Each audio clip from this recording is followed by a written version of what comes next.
বংমম ডায়েরিজের একটা পাতা থেকে একটা হেলদি মিলেটের রেসিপি দেখে নিই।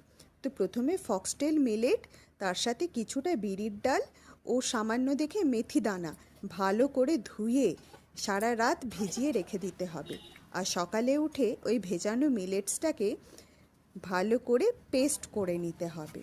কিন্তু হ্যাঁ, ওই মিলেটস ভেজানো জলটাকে ফেলো না, ওই জলটা দিয়েই কিন্তু পেস্ট করতে হবে। আর বাকি জলটা গাছে দিয়ে দেবে, কারণ এটাতে প্রচুর পরিমাণে নিউট্রিশন আছে।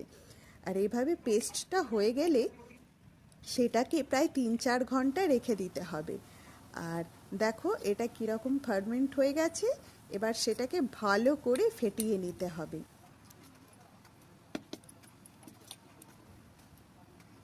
এবার চাইলে অর্ধেকটা ব্যাটারে এইভাবে ইডলি বানিয়ে নেবে, আর বাকি যে ব্যাটারটা থাকবে সেটাতে একটু নুন আর জল দিয়ে ব্যাটারটাকে একটু পাতলা করে নিতে হবে।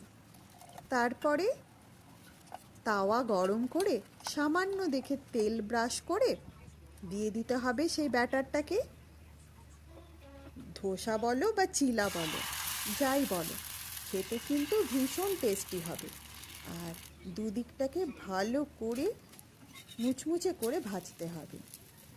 এই ফক্সটেল মিলেটসে কিন্তু প্রচুর পরিমাণে ভিটামিন, ক্যালসিয়াম ও ফাইবার থাকে এবং খেতেও ভীষণ টেস্টি, যেটা কিন্তু ডায়াবেটিক নিয়ন্ত্রণ করতে, ওজন কমাতে অনেক বেশি উপকারী। তাই তোমরাও এইভাবে ট্রাই করে একবার দেখতে পারো ফক্সটেল মিলেট।